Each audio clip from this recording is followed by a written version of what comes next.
Welcome to the Buddhist Boot Camp podcast. Our intention is to awaken, enlighten, enrich, and inspire a simple and uncomplicated life. Discover the benefits of mindful living with your host, Timber Hawkeye.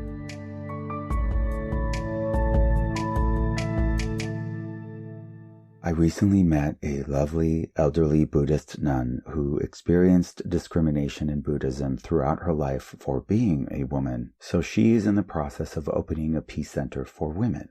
She identifies as an activist for equality, so I initially thought that making the peace center exclusively for women directly contradicted her own ultimate mission, intention, and goal of equality. You see, I thought exclusionary was the same as discriminatory. But we all have blind spots, and this experience made me aware of one of my own. I am telling you this because I am committed to honesty and transparency, which means I can't just share my aha moments with you. I need to also share my uh-oh moments with you when I fail to see things clearly. I know that if something bothers me, the real problem isn't the thing that's bothering me. It's the fact that I am bothered by it. So being bothered by what seemed to me to be contradictory was the perfect opportunity for me to be vulnerable and not only blog about my blind spot, but to invite everyone who participates in our monthly discussion groups, both in person and online, to help me see what I couldn't before. Whenever I came across the word segregation, I immediately thought of Jim Crow laws from the late 19th century, for example, with sidewalks and drinking fountains for whites only and blacks only, or whenever any group is treated differently. For more than a decade, I've been writing and speaking about how much humanity can benefit from doing away with all segregation in order for us to be united by our similarities rather than divided by our differences. I have vilified any narrative that didn't support the bridging of the gap between the imaginary us and them. Or, as Thich Nhat Hanh way more beautifully articulated, we are here to awaken from our illusion of separateness.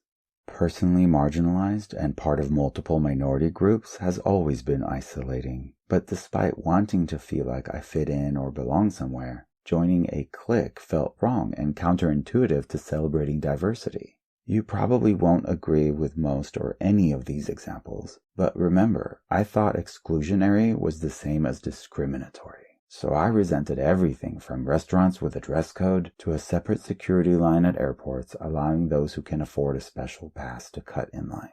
To be clear, I wasn't judging or shaming anyone for having TSA pre-check. I resented that there was an implemented and enforced segregation system in a country that calls itself united.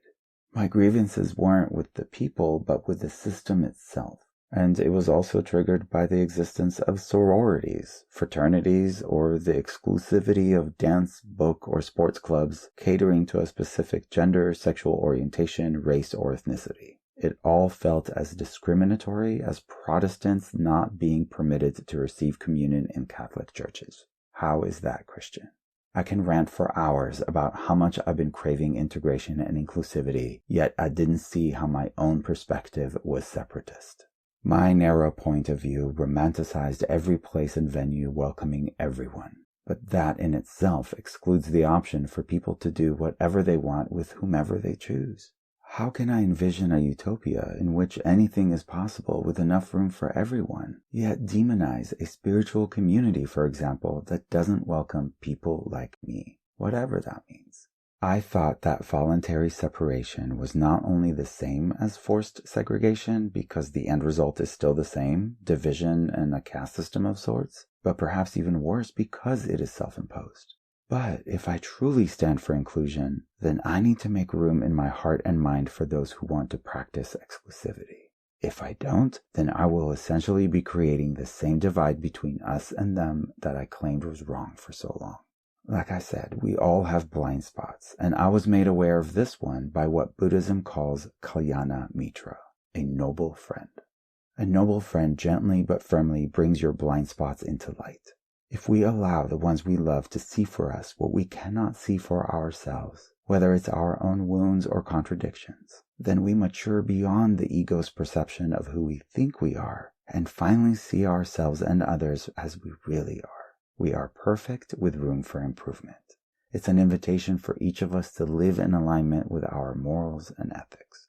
One of my favorite reviewers of The Opposite of Namaste said the pages of the book became a mirror, reflecting the areas where every reader can afford to grow. And I think that's perhaps because the author himself, yours truly, is still a work in progress. During our discussion circles, people outlined rational and understandable reasons for exclusivity, such as safety, celebration, or just personal preference. Whether it's a space where members of a minority group can feel safe, or a way for people to honor and celebrate cultural significance. It can even be as simple as a documentary film club that doesn't necessarily have anything against science fiction. They just come together because of a shared common interest in documentaries. Support groups, for example, are often exclusive for good reasons. As I mentioned at the start, when I have a problem with something, the problem is usually me. So I reached out to you for help, and you most certainly delivered. You helped me realize that whenever I encountered segregation, whether it personally involved me or not, it hurt my own lifelong wound of regularly feeling left out.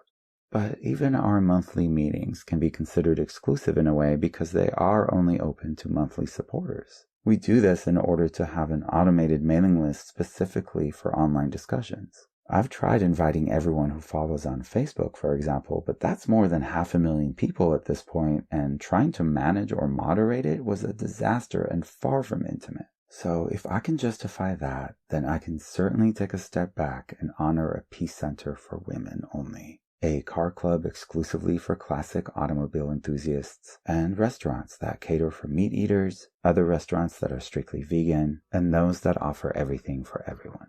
There's room for us all now that my heart and mind have grown to accommodate us all. Exclusivity was just one area where I was blind to my own contradiction, and I'm sure there are more. As you go on with your day and your life, who do you trust to be your noble friend to bring your blind spots into focus? Maybe we can be each other's Kalyana Mitra. Thank you for being mine. Namaste. Timber Hawkeye is the best-selling author of Buddhist Boot Camp, Faithfully Religionless, and The Opposite of Namaste. For additional information, please visit BuddhistBootCamp.com, where you can order autographed books to support the Prison Library Project, watch Timber's inspiring TED Talk, and join our monthly mailing list. We hope you have enjoyed this episode and invite you to subscribe for more thought-provoking discussions. Thank you for being a soldier of peace in the army of love.